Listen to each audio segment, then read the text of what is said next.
Good morning, everyone.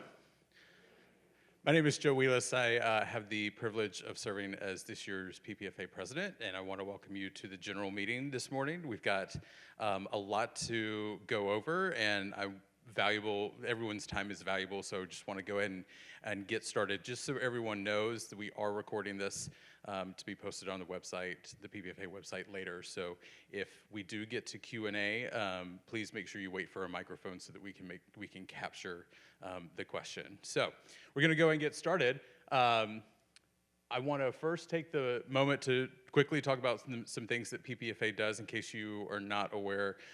Our group is the 21 assembly that represents professionals and professionals faculty across the university and works with human resources and our colleagues in the senior administration to move forward things that are effective to all of our constituents. There's just over 800 PPFs at the university, and so we're our representative body that works collaboratively with both the faculty assembly and the staff assembly to move things forward that affect you as an employee at the university. So with that, a couple things that are, if there are any current PPFA members in the room, if you could stand, I'd like to thank you all for the work that you all are doing. I could not do this without you, so thank you.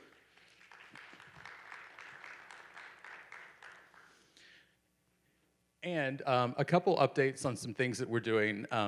For those who don't know, the PPFA was created in about 2011, and our governing documents have not had a major overhaul since then. So one of the things that we've decided to do this year is take a look at them just to make sure that they're in alignment with some various things. So we are in that process. The public comment period is open.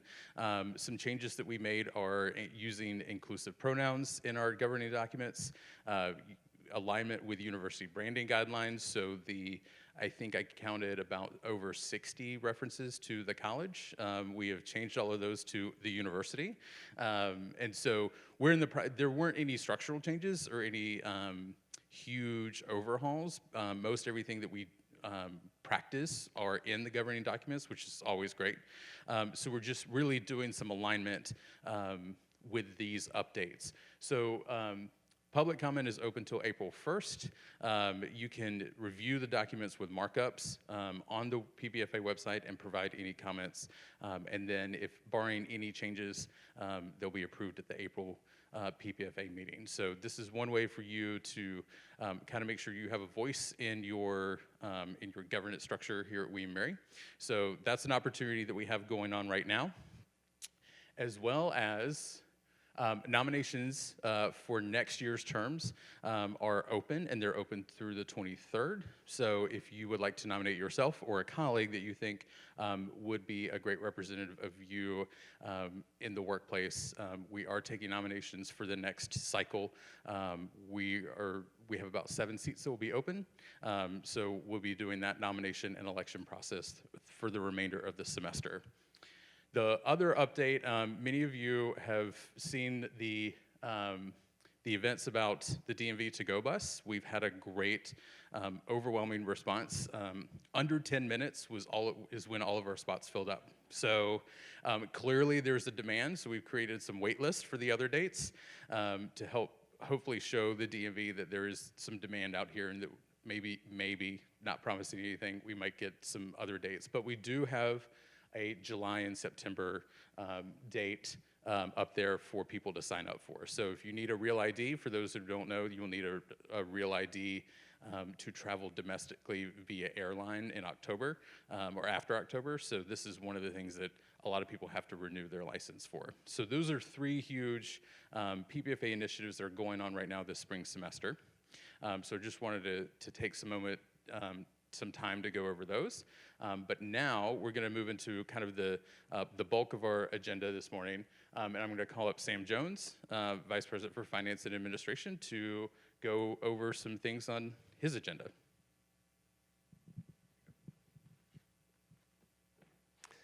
Thanks, Joe. Appreciate it. And I appreciate the opportunity to come and talk today. Thank you for those who are here. I particularly appreciate this fact that you spread out. 6 feet's a good distance from that. The procurement people, they didn't do that. They're sitting all right next to each other. But again, thank you for coming and indulging me. First off, Joe had asked that I come and spend a few minutes just giving an update on the capital outlay projects and what's going on there. People are very interested in that, particularly PBK, which has been sitting dormant, so I'll give you an update on that. But we decided this was also a great time to give a large group of folks, those on the phone as well as the ones here, an update on the coronavirus as we can. It is a very dynamic, obviously, fluid situation, changes daily in terms of that. But I did want to give you a little bit of what the emergency management team and the cabinet has been doing in terms of preparing for that and how we particularly move forward. We know we're fortunate right now in a way in that the students are on spring break, and so that gives us the time to really focus on some things, but we also know eventually they come back. And they will have been many places, and so we want to make sure that we're really prepared for that as we go forward.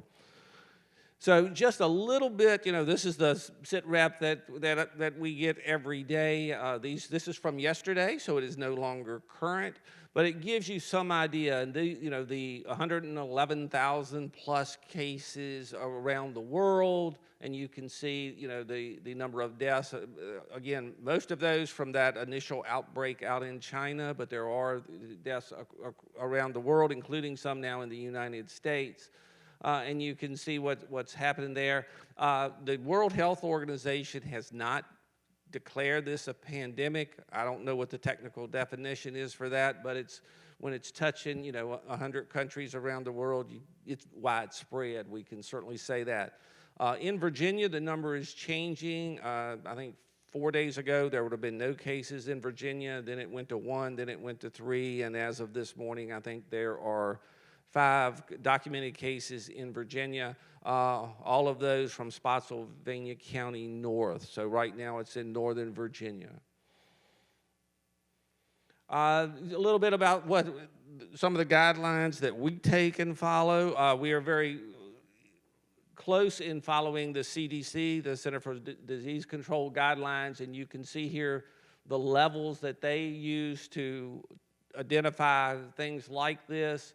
Level 3 is where they say don't go, and so that is when things hit level 3, particularly in Italy. That's when we contacted all of our study abroad students who were there and said in the programs they were in, you need to come back home, come to the United States, and it's also where we've said there's no travel to the level 3s. Level 2 is, and you can see those. State Department has its own classifications. They have a lot of other countries that they say don't travel to, but those are more for safety than it is for health.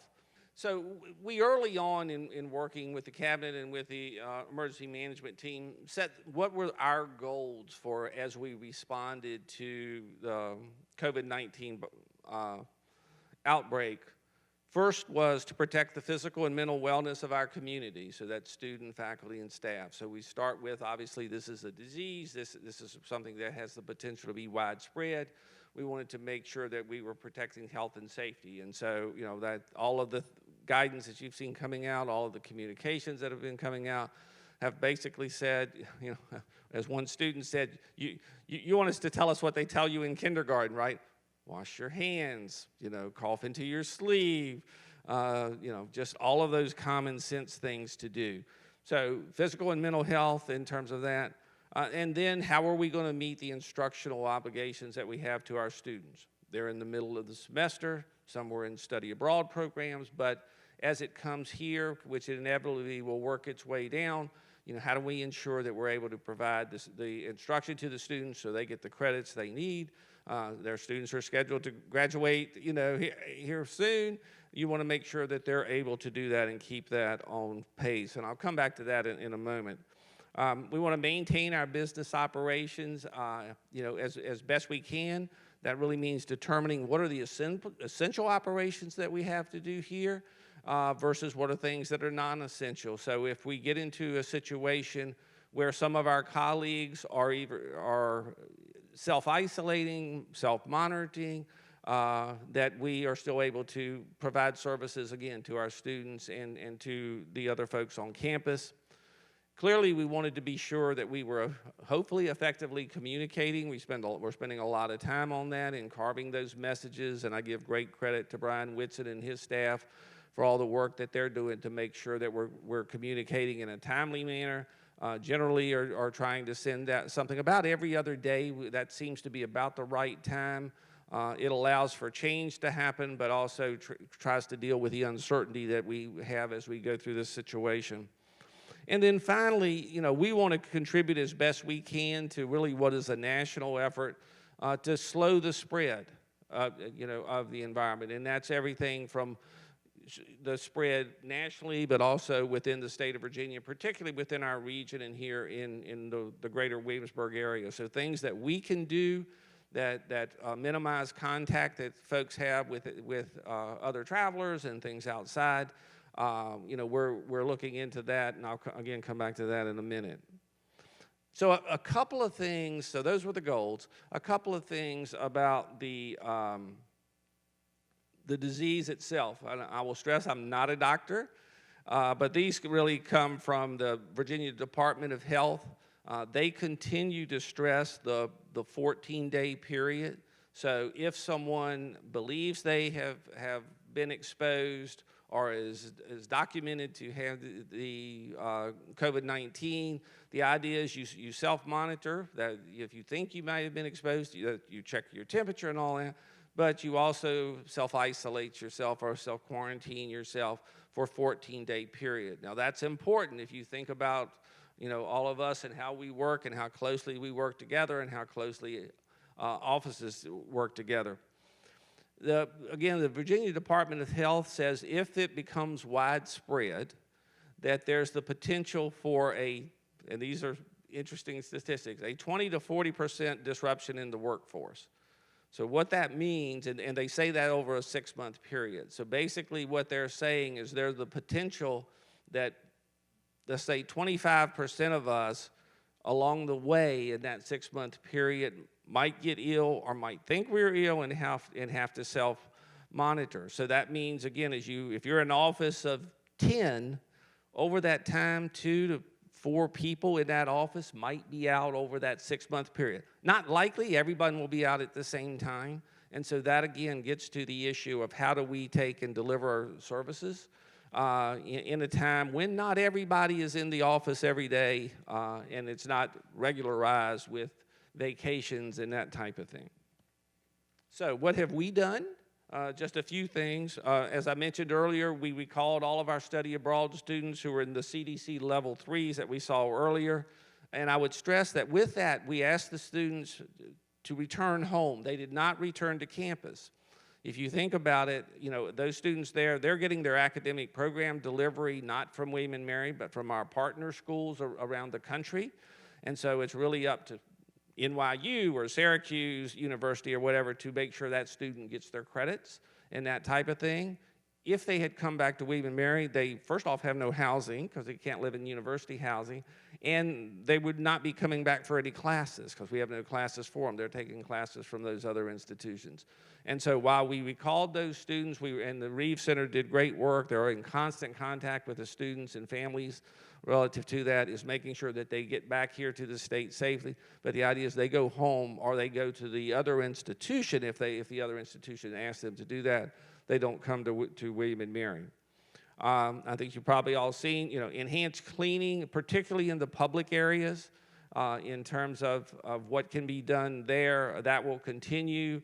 Our folks in procurement are working diligently, as is everyone else in the world, to get hand sanitizers for those public areas, to get wipes that we can use for our desks and those type of things. As you can expect, very competitive out there, and hospitals and medical centers and doctors' offices are first priority with all of that.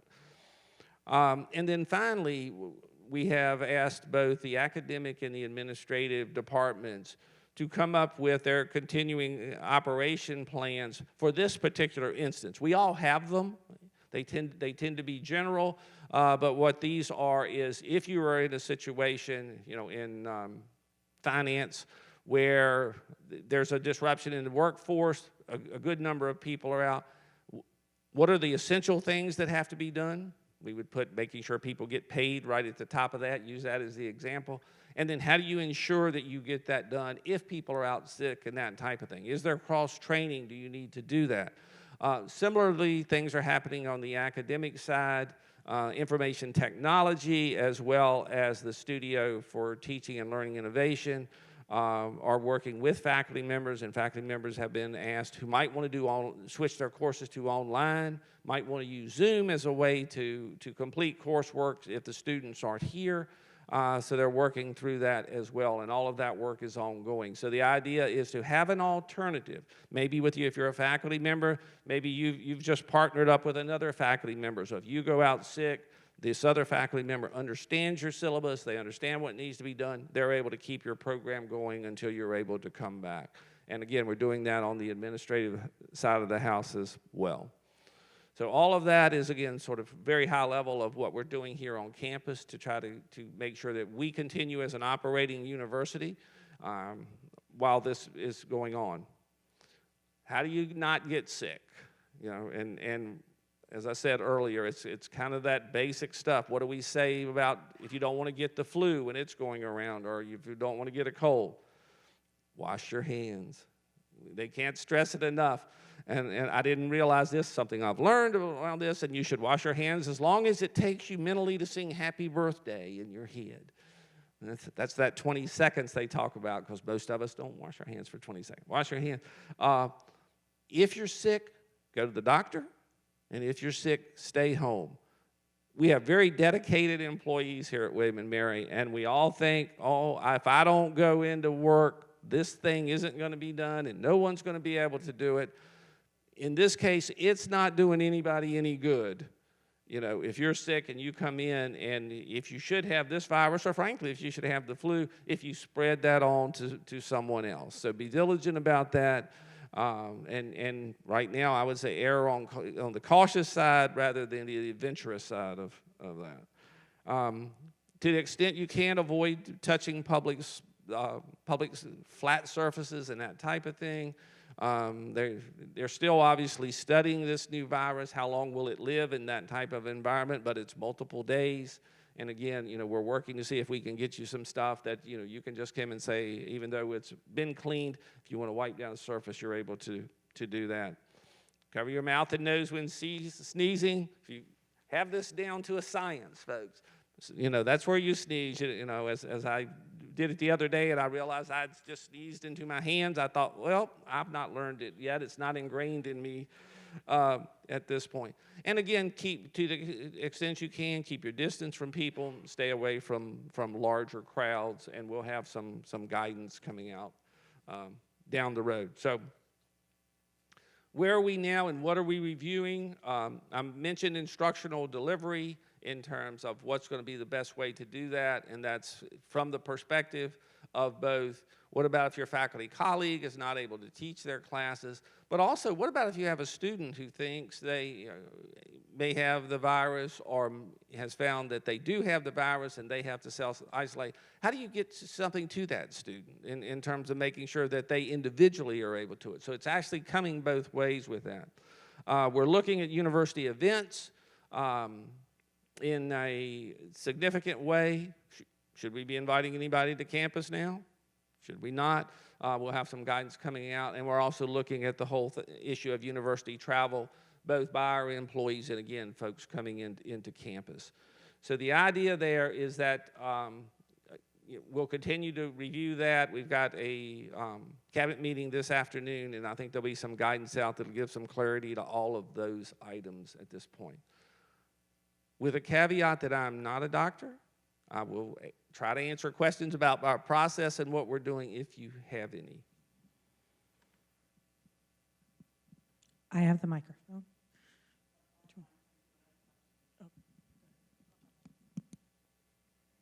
Question that we got from the business school is with the number of students that might have doctor's notes and everything and the accommodations process, is there going to, that accommodations process typically runs a little bit longer, and because we're so close to the end of the semester and we also run 7.5-week courses, is there any thought to that process being sped up or more people associated with the process, or maybe even if you have a note that you have the virus, your accommodation is met without a lot of time passing? I would think we would be really flexible in that. I'm going to defer to the provost, on what they will allow. But certainly in this situation, we want to make it as accommodating as possible, not only for students, but for the employees as well.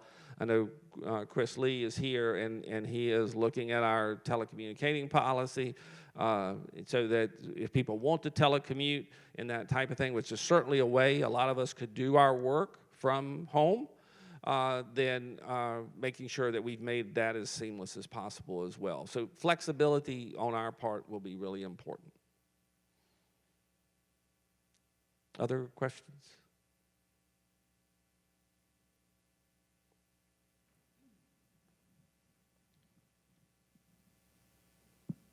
Hi. Good morning. Sorry about that. I'm curious about the students living in residence halls. What is the isolation policy going to look like for anybody that gets diagnosed with coronavirus?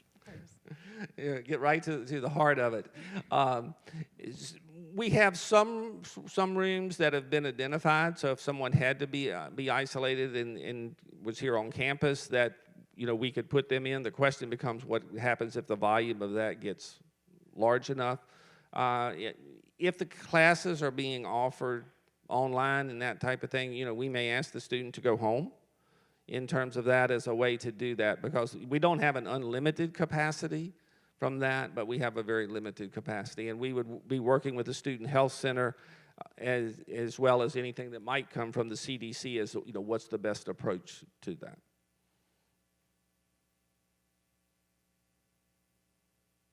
Any other questions? Thank you very much. And so what is your number one thing to do multiple times a day? Thank you.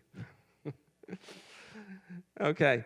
The second topic was to give you a quick rundown on the capital projects here on campus, and particularly where we are in the master plan that was approved back in 2015. So I'll run through these, and again, I'm glad to answer questions along the way.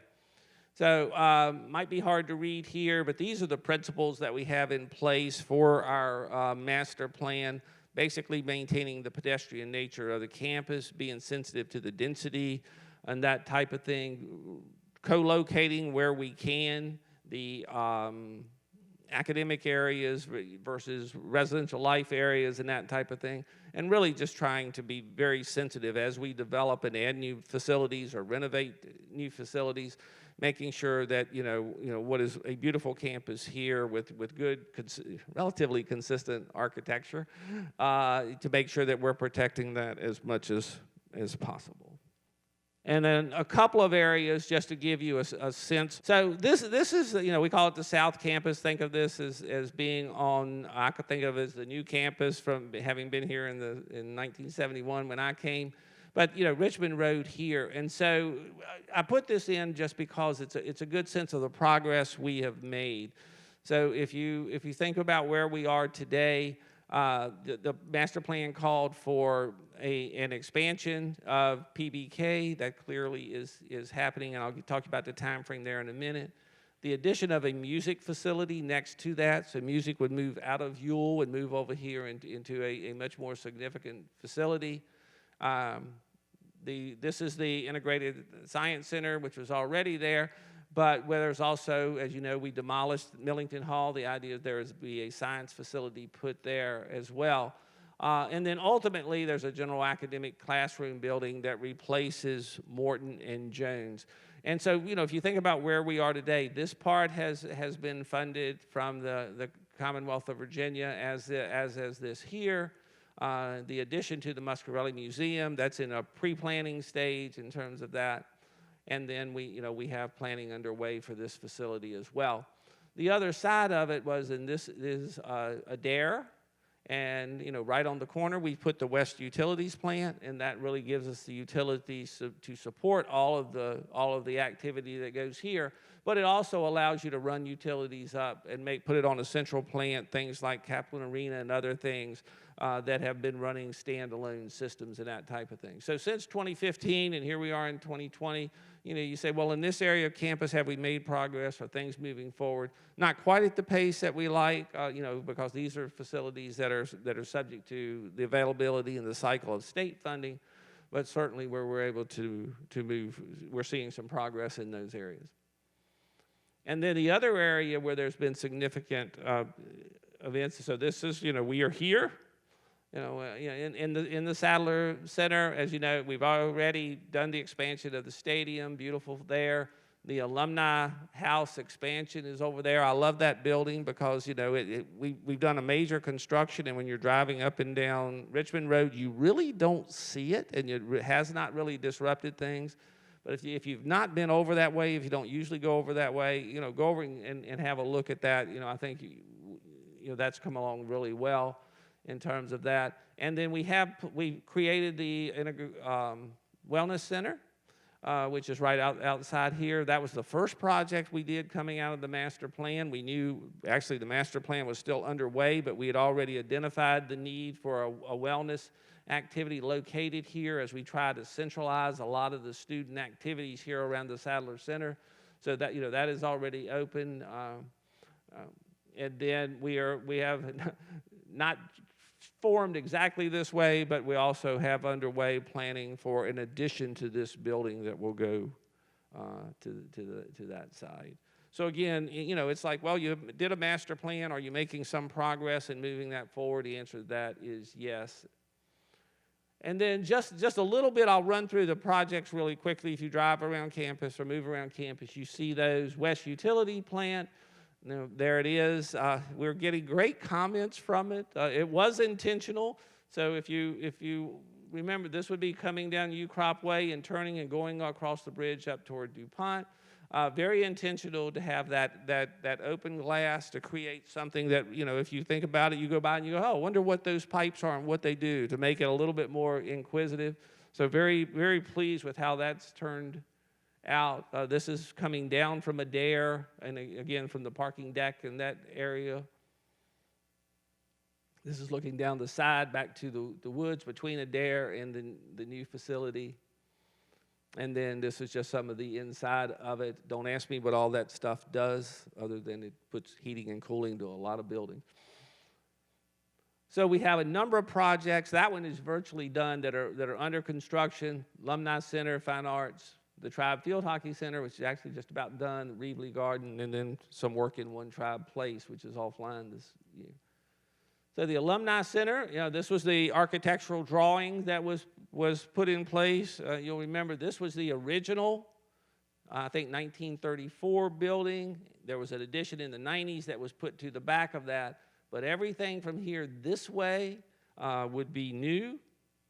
And then there it is being executed. And again, to be opened here fairly soon. This is the original building. All of this is the addition. There is a venue in here that will hold 400 people for dinner, 800 people for lectures. There are smaller venues as well as some offices. The third floor of this actually is not being finished off. That's something to be done at a later date. I will tell you the challenge here, and the fear I had was how do you match brick? Because obviously there's a lot of brick here, and it had to match up with that. And we build these small walls that are about 6 by 6 of brick with mortar and all. And right next to this to see, I think we did 5 before we got to one that we were comfortable was going to work. So I think it worked out all right. You can let me know what you think when you get there. So again, another look. This is now looking at the new space heading toward the old here, the new here, in terms of that, being very true to, obviously, to the architecture of that facility. Just one more of that. And then this is the inside. This is the large meeting room, and you can see, this one's interesting just because, working hard to make sure that the ceiling works really well and looks really well. And it also, can be divided into 2 venues if we would like to do that. So fine arts, this is the way it will look. This is the music building. This would be the front of, once we build out of it, what the renovated and expanded PBK will look like. And this is what it looks like today. And another one of what it looks like today. So, the obvious question that's been out there, and you may have seen an article in the Virginia Gazette, either paper or online, about what's happened. Obviously, we started this project, and as we were doing it, we put out what was called an early package based on the idea that it was within budget. The estimates that had been done said it was within budget. That started the demolition and some of the site work there. We ultimately concluded that the project was over budget. That was not unusual across the state of Virginia. There's tons of construction going on. After the 2008 recession, there are not as many subcontractors in various disciplines that are on. And so we ultimately found that it was over budget. We had to go, because this is a state-funded project, we had to go back to the Commonwealth of Virginia. And I'm pleased to say that yesterday, they approved a budget. The governor still has to sign it, which we are sure he will, that adds $16.7 million to the overall cost of the project. And so you will, as soon as the governor signs the budget, we have a construction firm ready, and they'll start work and work to get that on back. I won't say on schedule, but to get it completed, probably to be complete around January of 2022. And that would be the expanded PBK and renovated PBK, but also the music building as well. Tribe Field Hockey Center, so this is at the end of the artificial turf field over by the Commons. Privately funded project. This is the top deck. You'll actually be able to go up and stand on the deck and observe field hockey matches and all that are going on. So very, very happy with that. Very thankful to the donors that have allowed this project to go forward. Locker rooms inside that will be there for the field hockey team. They've not had their own spaces and that type of thing, so being supportive of that, just another view of that space as well. The Reevely Garden, just to give you a sense, you might hear us talk about it more than you see it. So this is the location, Jamestown Road this way, Jefferson Dorm, Ewell Hall, Washington Hall. And back when the sunken gardens and the whole old campus was designed, there actually was a design for a garden to go back here. And again, private donors coming with the retirement of President Reevely were looking for ways to honor he and his wife Helen, and it was determined this was a nice way to do that. So again, this is looking at that area. You'll see, sidewalks being put through it. That's what all of this is. Some plantings, maintaining some of the trees, but not all of the trees were there, but really creating a more formal garden and a place for students, faculty, and staff to use. And then, this gives you an idea of where they're cleaning out. This tree will be maintained. It's gorgeous in its own way. And then, retaining walls are being put in to make that work. One of the things that had to happen was we had to build up the surface in terms of that. And then we're working very hard to make sure that we're keeping accessibility to Washington and to Ewell while we have all this work going on. We're doing this in partnership not only with the donors who gave money to help, but also with the Garden Club of Virginia. So they're actually coming in, laying the sidewalks, putting in the plantings and all, and that'll be happening over the next few months. Again, making sure we can get from one place to another. Projects that are in design, ISC 4, again, that would go on what had been the location of Mellington Hall, Sadler Center addition I mentioned, Muscarelli Museum, a memorial for the enslaved, and Kaplan Arena. Let me talk a little bit about the last two. You may recall that as part of the tribute to the first African-American resident students who were here, as well as the work of the Lemon Project. One of the things that came out of that was, how are we going to recognize those folks who have been unrecognized in terms of the contribution they made to this institution. And so the idea was there was actually a competition for a memorial to the enslaved. Ultimately, the president received a recommendation made her decision from, actually she reviewed multiple proposals and selected one called the Hearth. Again, to give you some perspective, Wren Building here, Bradford in here, and the idea is that, you know, the Hearth would be located right here. One of the things you'll see is that, you know, and think about, this is where admissions is, down here, and this is the sidewalk that comes up. This would be Ewell Hall. And so, you know, you think about the wall that we have that goes around here, the brick wall. We actually think it's really important that we break down that wall. We think that's symbolic in a lot of different ways, so we actually cut through that wall in terms of the design. And again, these pictures you will have seen in some of the publicity that came out when it was first noted to give you some idea. Again, cutting through the wall there, as you can see, having some landscaping that allows it to be used in venues in a variety of ways.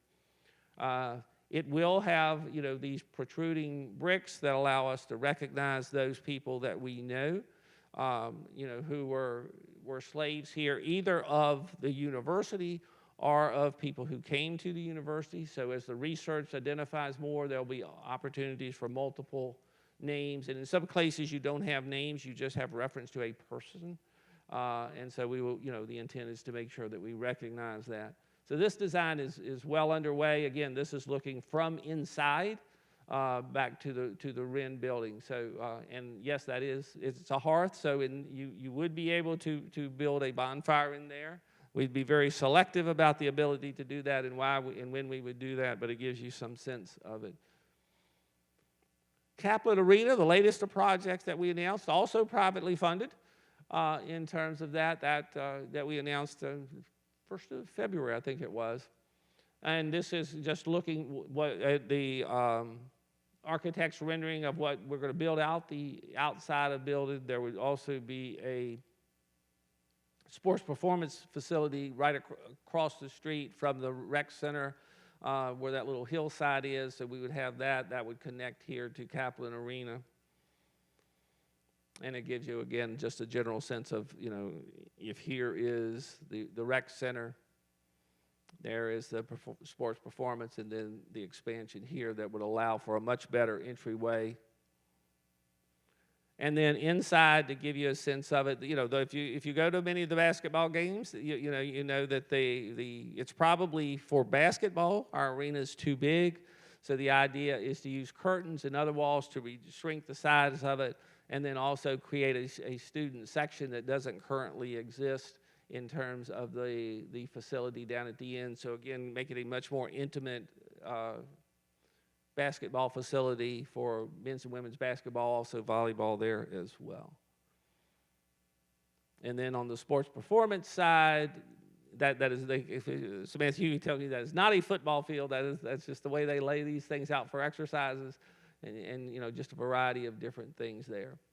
So the one thing I would stress on that piece of it, then I'll take any questions, because I usually get, the first question I get is, well, in a time when, you know, money's tight at the university, as it always is, you know, when we got other operating things we'd like to be investing in, why are we investing in facilities?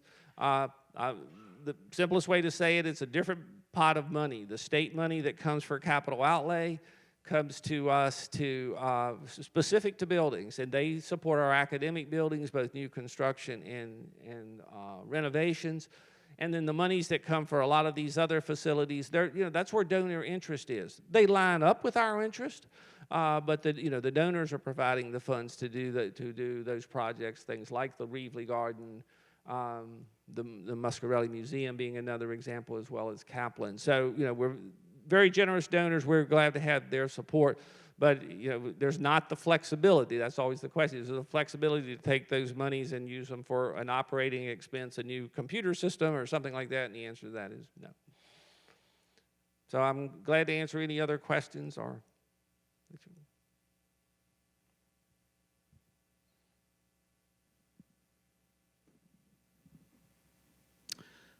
What is the time frame for One Tribe Place as far as getting back online for housing? But then what about the rest of the facility? We're always looking for new places, new venues, space, and there's so much over there. Is anything planned for that? Well, first part is the, you know, One Tribe Place is an interesting facility. was obviously a hotel that had not necessarily been maintained in all its best ways. But the work that's going on now, we had discovered some structural issues in the flooring, so that's being repaired. And at the same time, we're able to go in and deal with some water and mold issues and other things that are there. So that's scheduled to come back online this coming fall. So it should be. To your question about the other spaces, I'm still looking for maybe partners that would help us with that. It does, as you said, it's got some ballroom spaces or conference spaces that were used when it was a hotel, and also 2 restaurant spaces that have not been activated yet. We continue to look for opportunities to do that, and again, if we could find partners to do that, might help.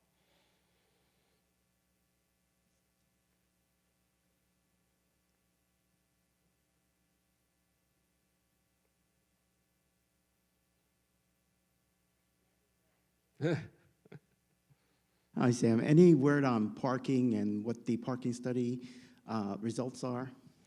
I received the parking was a 2-phase. So there was back last year, there was we brought in the external consultant to do the parking analysis across campus.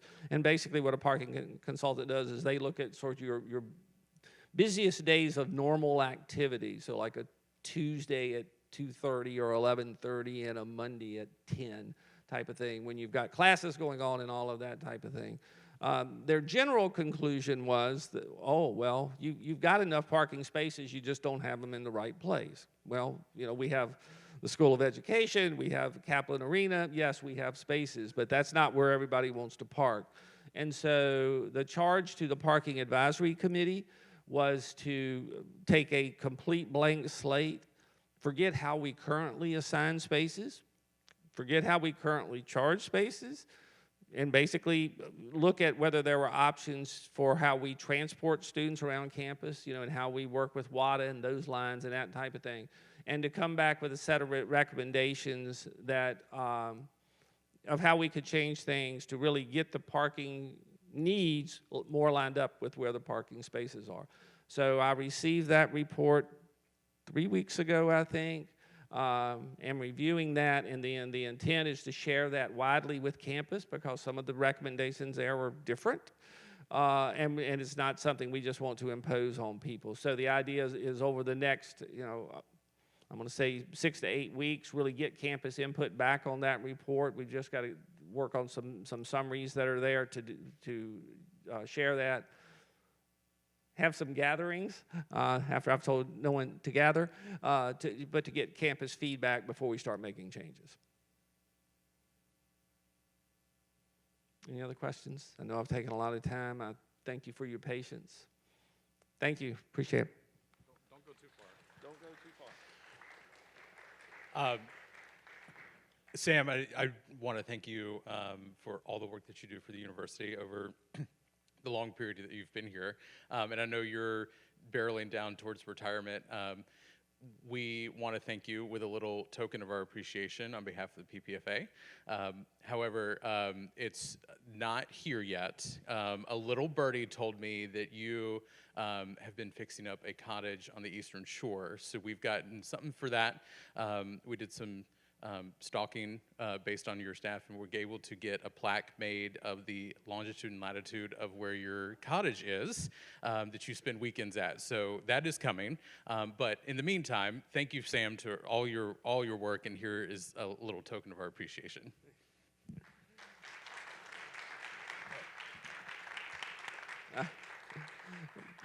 Thank you very much. Yes, I am retiring after 34 years. But what I would say is, first off, it's been a wonderful place to work. And everyone says this, and I mean it from the bottom of my heart, it's really all about the people, the folks that are here, the folks that are online, all of the ones who deliver the education to the students. Those of you who've been in meetings with me, I say a lot that it's all about the students, and everybody else, we're all just support people to make sure they get the best education they can.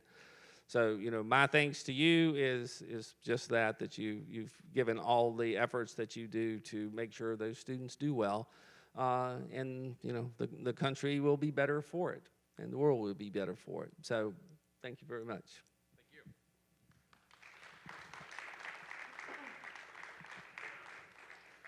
Okay, moving right along.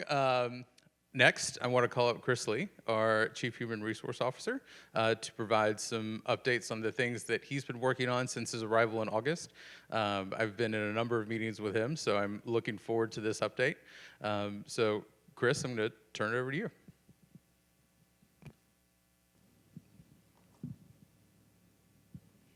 Thank you. Good morning. That didn't sound very enthusiastic. Well, good morning. I will share with you several things that we've been up to in your HR department. And at the end, we could do a little Q&A and that sort of thing. Our goal is to be responsive to you and what some of the things that the university needs. So that's the kind of general idea. So I will say that lots of things are going on, most of them behind the scenes, and we have, in my words, been building kind of some infrastructure for a lot of things, and you'll soon begin to see a lot of things kind of happen, in front of your eyes versus behind the scenes. So many of you know that one of my goals for the first 120 days was to kind of talk to people and try to learn the place, and so I think I was successful in my goal of trying to interview and meet with 100 people. Certainly it was greater than that, and gather feedback. I did that, wrote a report for some of our leaders around the observations from what I learned. And, those ran the gamut.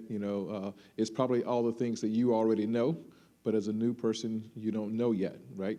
And so the key was to make sure that I had some sort of grounding in who we are and how we work, so that before we start, trying to make some improvements, we're starting from the right sort of perspective. So as an example, I think it was around 32 observations, but I'll just give you kind of a little teaser to bear out what I learned. So obviously, learned it's a great place, great people. I think one of the opening lines was something to the effect that it's a beautiful place, kind of inside and out, and the people sort of reflect that. One person I interviewed, I borrowed a quote that says something to the effect that the walls don't make the city, the people make the city. The whole idea that it's a beautiful place because of the people, and as an HR person, I think that's kind of the highest order of things. So great there. People have a lot of pride in what they do. People work hard, and then on the downside, people feel like their love and affection for the place is not always reciprocated in the right way, where people feel sometimes undervalued and underappreciated. And one person said, that kind of quote where we feel undervalued and unappreciated, but we love the place and we do it anyway, right?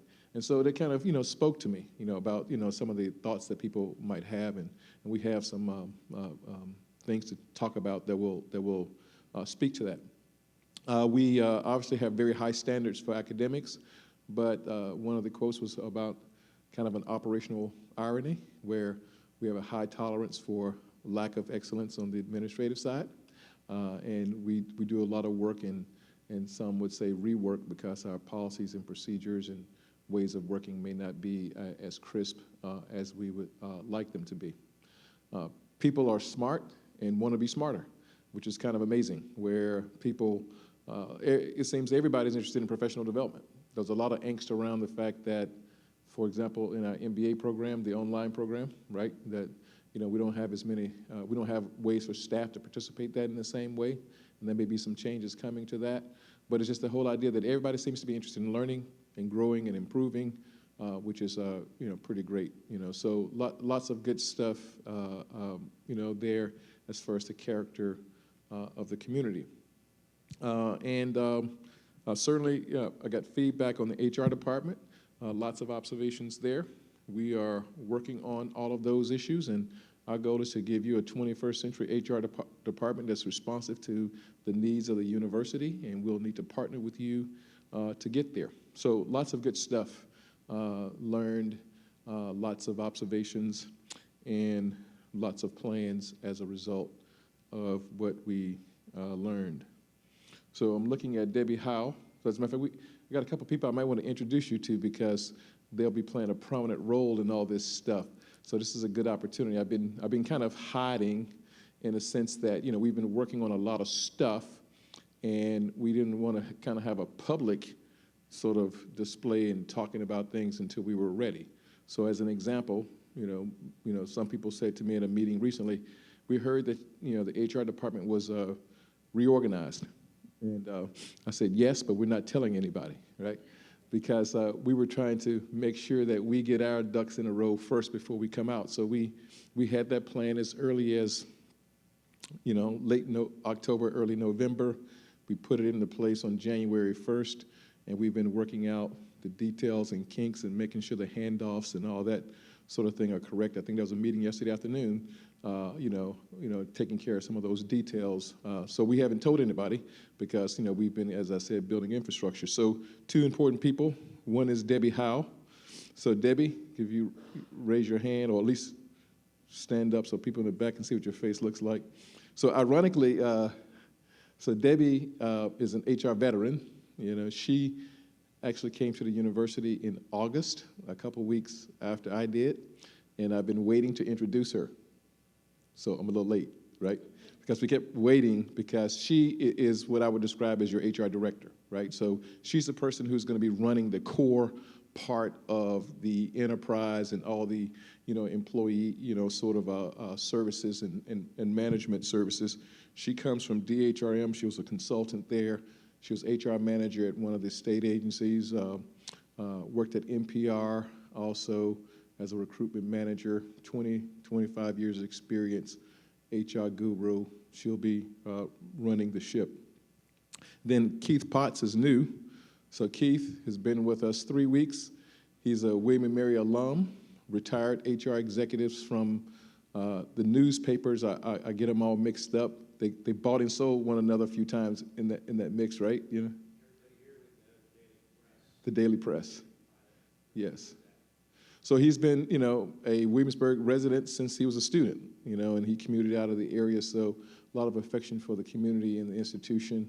So he'll be working part-time, but, he'll have a front-facing opportunity working with people. So you'll hear more from him. And of course, Babs. Everybody knows Babs and Monet, right? On the front row here. So those are folks.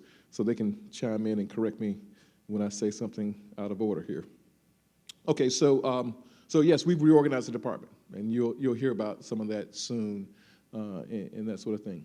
So what I want to do was kind of give you an update of things that are in progress and things that are to be, and then we'll do Q&A. So we've been working on what does it mean to be a part of this community and what our views around compensation and talent are. So I've been working with our leaders, solidifying our understanding and appreciation for what we value and how we think about it. One of my first observations within the first 30 days was that we had a complete bell curve in how we saw compensation and talent. That over in the School of Business, we see things a certain way. Schools of Arts and Sciences, we see things another way. At VIMS, we see things a different way. And it makes it hard then to have some consistency about how we practice what we do, every day. So we're working with our leaders to basically create some overarching beliefs about how we go about recruiting and compensating people. So you'll hear about that. That's in the philosophy, principles space that'll be turned into practices and things like that, but more to come. We have an employee climate survey work group. You did a survey 18 months or so ago. We have a group of folks, cross-functional group of about 15 or 20, and they will be looking at what the university can do to respond to the concerns or thoughts or ideas and suggestions from the community. Right now, they're looking at 4 different areas of emphasis. They are performance management, civility and citizenship, leadership, and diversity. So 4 big areas that you'll hear some suggestions and ideas that have come from that.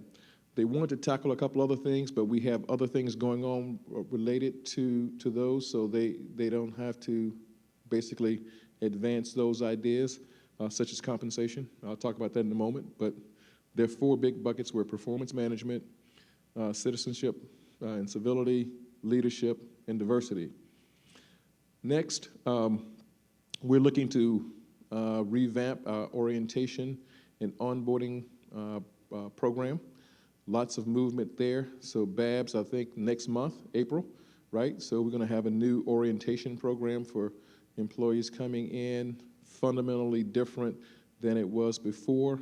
You know, a little bit more moving around, interaction with faculty in different ways. So as an example, we're looking to have a little mini lecturette for new faculty and staff where they enter a classroom for 20 minutes and have a professor give them a mini lecture. And I'm hopeful that we'll give them a quiz too, right? So they have some appreciation for what it means to be, you know, a student, because that's what it's all about, right? Understanding and appreciation for the mission. So lots of good stuff will happen there.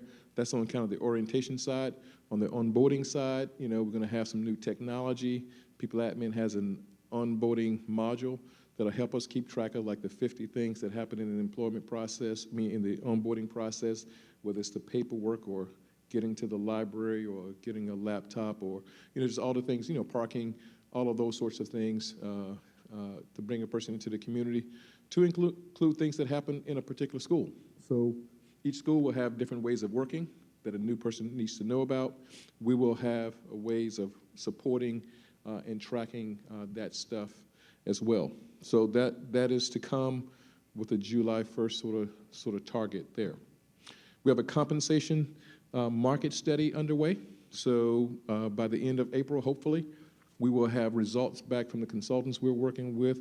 And it is an opportunity to assess where the university is in relation to the market for all staff positions. So no faculty, so all staff, whether it's operational, classified, professional faculty, et cetera, all positions on the staff side, we will have some assessment of where the university is compared to the market.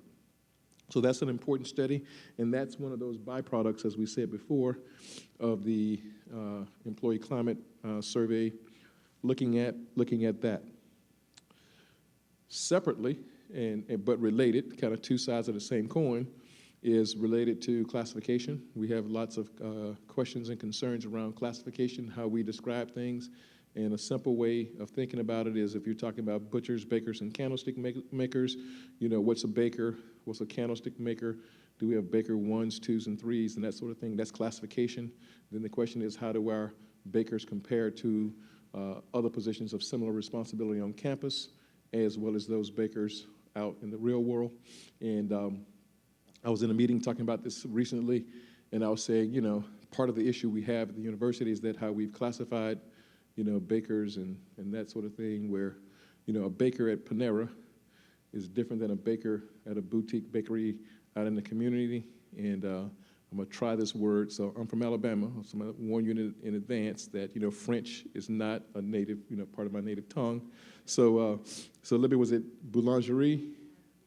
Okay, so I'm close, all right? So, you know, a baker in those two environments are fundamentally different. And if you're comparing compensation for those, it's going to be different. And part of the problem we've had at the university is that we called them all bakers, right?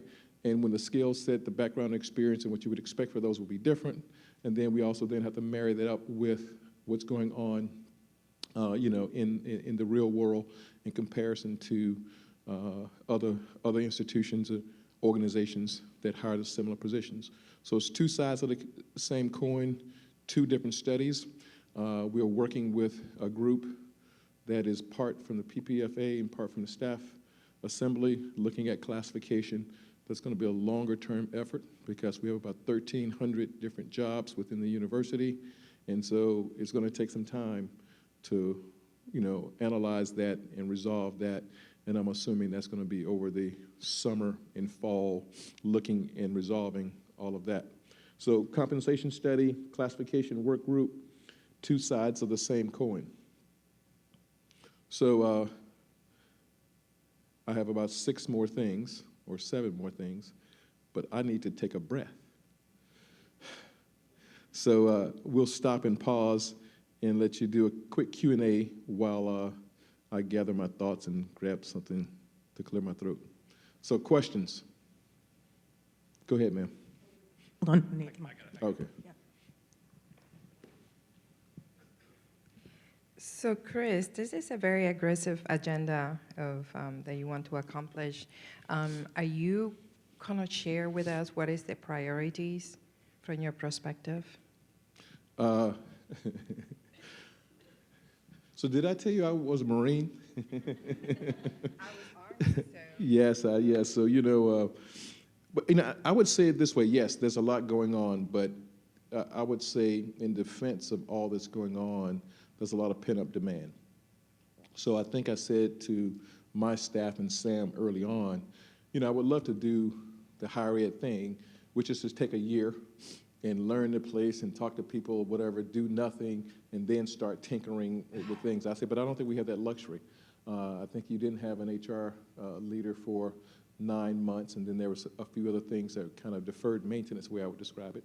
So there's so much to do that I think it would have been negligent to kind of take our time.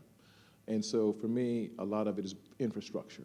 To have a solid compensation and classification system is really kind of one of the 3 or 4 foundational pillars in HR, right? So if that's not in place, you really can't do much. So, I thought that I wanted to spend a year and try to figure out all these challenges, and we do have a lot related to classification, and then start tinkering with it.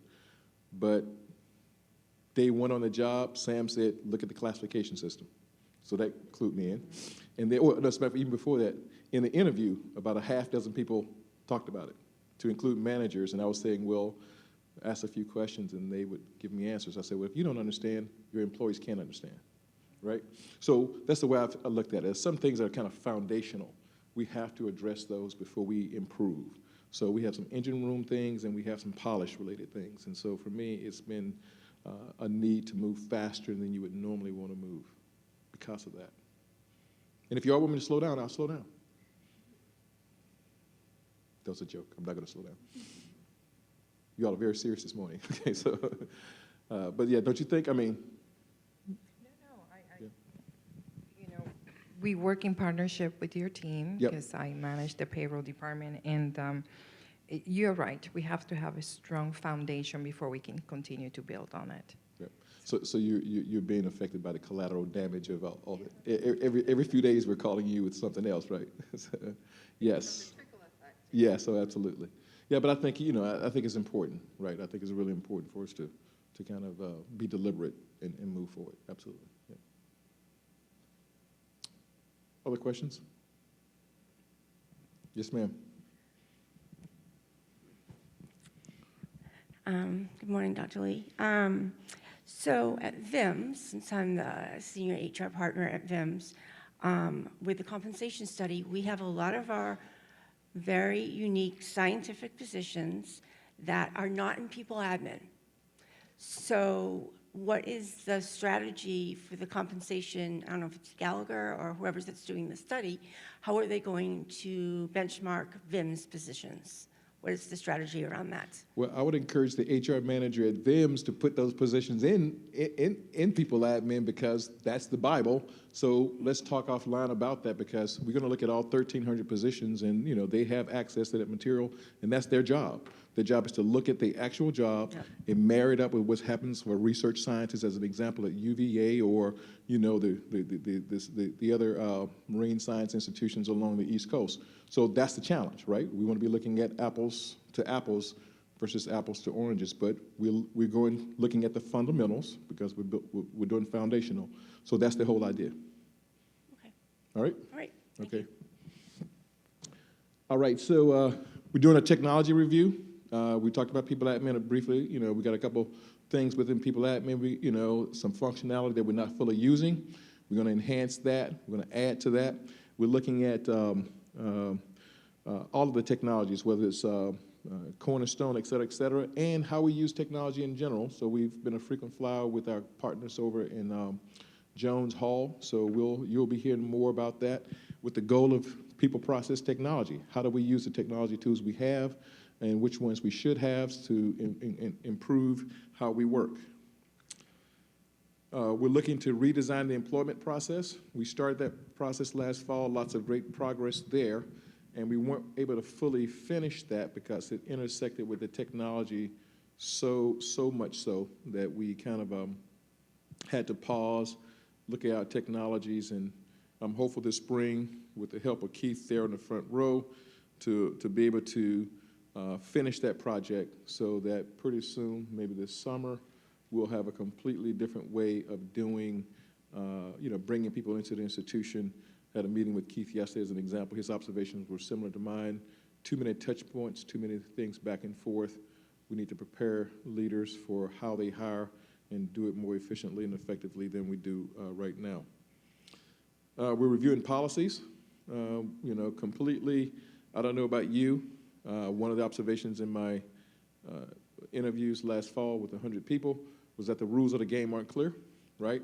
If we know what the rules of the game are, because we have a lot of different policies, various states of accuracy and updatedness, if that's a word, right? And so we're trying to reconcile that. And I'm a little bit old school. I would love to have a piece of paper, right, a document that was a Bible, because coming into the institution, I tried to read everything I possibly could. I was even reading before I started, want to know what all the rules were. And, I was on a plane to Australia, and I'm looking at all the stuff that they had compiled for me, and I kept getting links. It didn't help me at 35,000 feet in the sky. They try to click a link and then realize that, that link goes to this link, and this, it's just confusing. So we have a lost intern who's helping us, and, Debbie has, was it like I can't remember, but it's like a 30-page spreadsheet, 11 by 17 spreadsheet of policies across the institution, the different categories of employment, different rules that we're reading through, trying to understand and appreciate that. So we're reviewing policies. A lot needs to be updated and changed. We have the support of an ad agency. You'll hear more about that, and that's more about how do we go to the market and purchase advertising for employment. We do it right now 20-plus different places, and we pay the rack rate. One of the advantages of having a firm to help you do that is you can negotiate discounts. That's in addition to the fact that they can do it easier, faster than we can by simply having one point of contact. And if you want to advertise in 4 or 5 different places, you dial one number, they take care of the back end, provide a great service to us free of charge. They make a commission on the back end for facilitating that. As an example, the agency is called Greystone Advertising. They have 800 clients in higher ed. They own about a third to a half the space in the Chronicle, as an example, and that's why the Chronicle gives them commission, because the Chronicle didn't have to deal with 800 different institutions and the 5 to 25 different parts of those institutions buying ads, right? They go through one place, they facilitate that. It is more efficient, more effective, doesn't cost us any money, and can save us money. So you'll hear more about that. I know many of you right now purchase ads, and we'll be talking with you about how to do that better. We have a big initiative going on with the folks in Provost's office in diversity. The board has purview over faculty diversity, the progress and the lack of progress there. So as a matter of fact, I think I have a meeting this afternoon, or maybe in 30 minutes after, actually about an hour from now, following up on that big initiative there. So we're partnering with them. You'll hear more about that, as well as the whole idea of recruitment. Right now, we tend to do the post and pray method, right? Which is post an ad in the paper, pray that the right people find it, and apply for jobs. We're going to be much more assertive in reaching out, trying to find the world's best talent, and recruiting them to our little village here in Williamsburg. Okay, those things are in progress, and things to come. So this week, I'll be sending to Sam a recommendation related to the things to learn from last fall in that 120-day report. That based upon what we identified as observations, issues, challenges, and opportunities for the university, how should we respond? So a robust human capital investment plan. There'll be an argument to the university that in order for us to do the best we possibly can as an institution and get the best out of people to leverage human potential, we need to invest in these 3 to 5 areas. So that plan will be going to Sam this week. with the goal of seeing how the university responds. I can tell you as an example, a couple things that are givens. What we'll recommend is one is some sort of recognition program, some sort of acknowledgement of the great work that people do. And I don't think we do a great job of that right now. There aren't many opportunities to recognize and reward people for all the great things they do, right? Going back to that initial observation about people not feeling fully appreciated to the degree that they feel like they should be, based upon the contributions they make to the university. So that, as an example, will be one. Another will be something related to skilling us up, upskilling, preparing the community for the 21st century. The world is different. Higher ed is different. A lot of challenges and opportunities, and we're entering a strategic plan sort of phase. The question is, how do we get people ready to deliver on the promise of those strategic plans? And that will require us to learn and do some things differently. We'll certainly make some suggestions regarding that. You'll get a newsletter from HR as soon as Debbie and I find some time. We've been thinking about this since December. I think we had an initial conversation in December, but we kind of got waylaid in a few other things. But, it's coming. And then we're going to do a managers forum, which will be an opportunity to create kind of a bi-monthly sort of meeting for anyone who supervises others. We found that, supervisors need more support, more information, more communications, and we'll create a forum by which we'll share information with supervisors to help support and empower them to do better by our people. All right. That's all I have today. So we'll open it up for questions. I can ask you. Thank you. I'm Susie Armstrong in University Advancement. I appreciate your comments about policies and looking at how there might be a lot of overlap and how they might be made more efficient. But I also, just want to give you some feedback that I feel like customer service is also something that's critically important and relates to policies. I had an experience recently where I had to be out of the office due to a death in the family, and I called the HR office because I simply wanted to know how to fill out my timesheet. And I talked to someone. They were very kind, told me what to do. Great. I felt like this is great. This is an improvement over previous experiences that I've had. Later that day, I got an email from someone else in your office saying, here's how you should do your timesheet, a completely different response. So I think that there is some work that probably needs to be done in terms of customer service, which frankly I think leads to developing more trust. Because I feel like right now people have been very supportive within my department as I've gone through this, but I feel like institutionally trust is something that we need to feel towards HR on a day-to-day basis. Agreed. Thank you for that feedback. I was hopeful that that experience was last year, not last week, because we have been working on customer service in a very big way. We've moved some people around and some things around. We actually have created, I think Babs made an announcement yesterday about, what do you call it, the desktop procedures kind of thing. What did you call it? The training program on how-to guides and things like that. Yeah, we have a binder for anybody who sits at the front desk that supposedly answers 80% of the questions that employees would have, right? So that answer is right the first time and quickly, right? Authoritative. So disappointed to hear that didn't live up to, the expectation. And we'll take a look at that and try to learn from it. But that's the goal, right? So, you may have noticed, for example, on the customer service side, we changed our business hours, very early on. We're back to 8 to 5, no longer 9 to 4.